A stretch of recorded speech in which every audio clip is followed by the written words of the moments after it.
encontramos a palavra Trindade na Bíblia. A Trindade foi uma invenção da Igreja Católica. Se você acredita na Trindade, você é politeísta.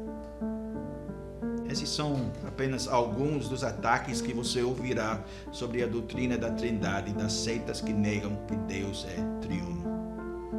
E como ouvimos da última vez, aquela primeira declaração é verdade. É verdade que você não vai encontrar a palavra Trindade em nenhum lugar nas páginas da Bíblia. Mas tudo bem, porque não é a palavra em si que realmente é importante. É a realidade que a palavra representa. Essa palavra Trindade era uma palavra usada para descrever a natureza de Deus, para descrever a realidade sobre Deus. E essa realidade é encontrada em toda parte da palavra de Deus. E essa é a realidade que a igreja e nós como cristãos confessamos no 9º artigo da Confissão Belga. No livro de Gênesis capítulo 1, Deus diz: façamos o homem à nossa imagem conforme a nossa semelhança. Criou Deus, pois, o homem à sua imagem, a imagem de Deus o criou, homem e mulher os criou. Assim também em Gênesis 3, 22, eis que o homem se tornou como um de nós. Quando Deus diz, façamos o homem à nossa imagem, conforme a nossa semelhança, evidencia-se que existe mais do que uma pessoa divina. E ao dizer criou Deus, demonstra-se que só existe um único Deus. É verdade que não se diz quantas pessoas são, mas aquilo que no Velho Testamento parece um tanto obscuro, no Novo Testamento fica totalmente claro. Pois quando o nosso Senhor foi batizado no Rio Jordão, ouviu-se a voz do Pai que disse, este é o meu Filho amado. Mateus 3, 17. Enquanto o Filho foi visto na água e o Espírito Santo desceu sobre ele na forma corpórea de uma pomba. Além disso, Cristo prescreveu a seguinte fórmula para o batismo de todos os crentes, batizando-os em nome do Pai e do Filho e do Espírito Santo. Mateus 28, 19. No Evangelho segundo Lucas, o anjo Gabriel assim diz a Maria, mãe do nosso Senhor: descerá sobre ti o Espírito Santo e o poder do Altíssimo te envolverá com a sua sombra. Por isso também o ente santo que há de nascer será chamado Filho de Deus. Lucas 1, 35. E de modo semelhante, a graça do Senhor Jesus Cristo e o amor de Deus e a comunhão do Espírito Santo sejam com todos vós. 2 Coríntios 13, 14. Em todas essas referências, somos amplamente ensinados que existem três pessoas em uma única essência. Temos, acima de tudo, que observar os ofícios e as obras distintos dessas três pessoas para conosco. O Pai é chamado nosso Criador por seu poder.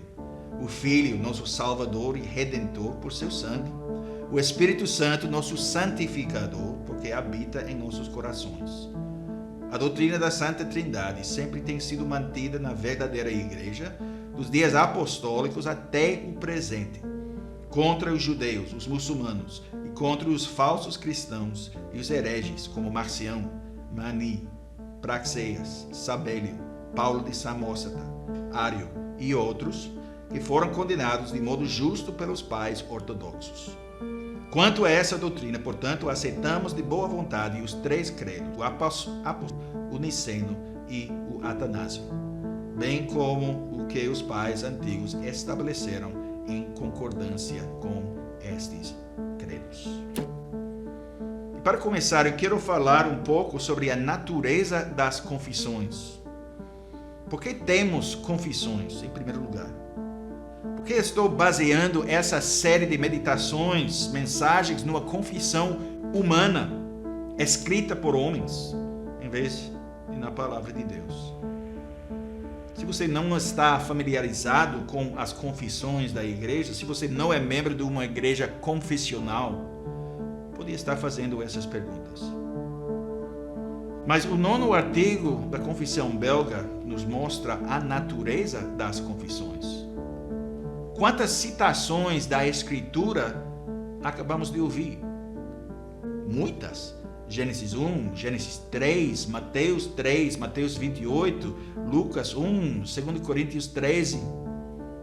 A lista poderia ter continuado, mas o objetivo da confissão não é simplesmente copiar e colar o conteúdo da Escritura, mas resumir o ensino das Escrituras para nos ajudar a entendê-lo e aplicá-lo. Mas esse artigo nos mostra que uma confissão é apenas tão boa quanto a sua fonte, quanto a sua base, o fundamento. Subscrevemos a confissão por causa dessa base, desse fundamento. E a base da nossa confissão é a palavra de Deus, onde a doutrina da Trindade é encontrada. Nós recebemos vislumbres da Trindade no Antigo Testamento.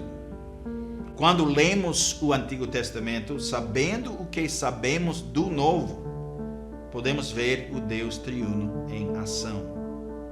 Sabemos que Deus Pai criou todas as coisas. E Gênesis 1 nos diz que o Espírito Santo, o Espírito de Deus, pairava sobre a face das águas, ativo nessa criação.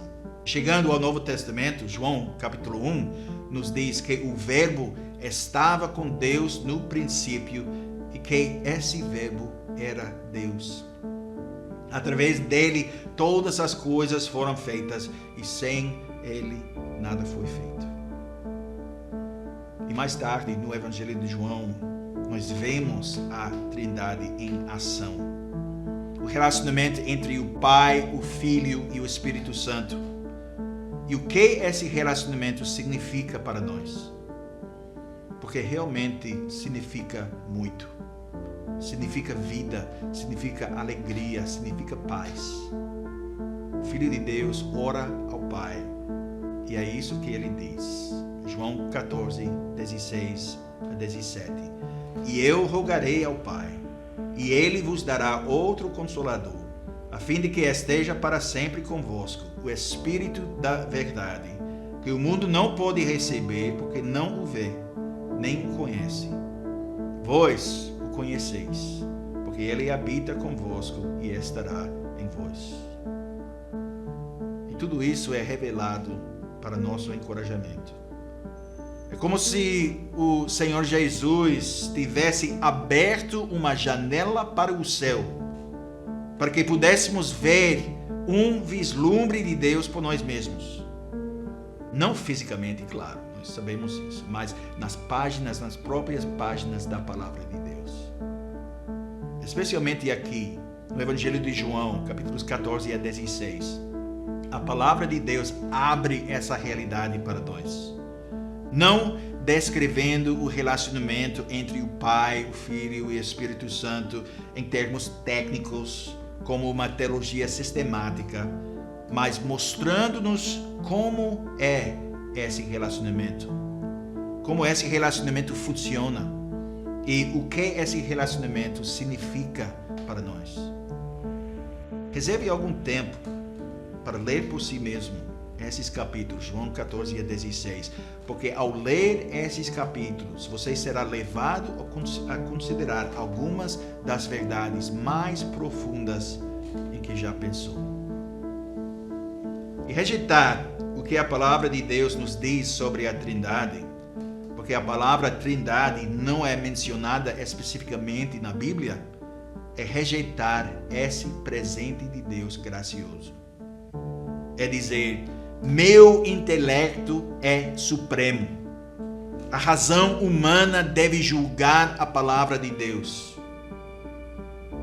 Como nós vamos ouvir nas próximas mensagens, essa rejeição da sabedoria de Deus e esse falso orgulho na sabedoria humana tem consequências perigosas, consequências eternas. Nosso Deus é triuno. Cremos nisso não porque a confissão diz isso, mas porque a palavra de Deus nos ensina. E o que a palavra de Deus ensina, experimentamos em nós mesmos. Deus Pai nos criou e cuida de nós na sua providência. Deus, o Filho, nos redime e intercede continuamente por nós. E Deus, o Espírito Santo, nosso santificador, vive em nossos corações. Este é o Deus triuno das Escrituras.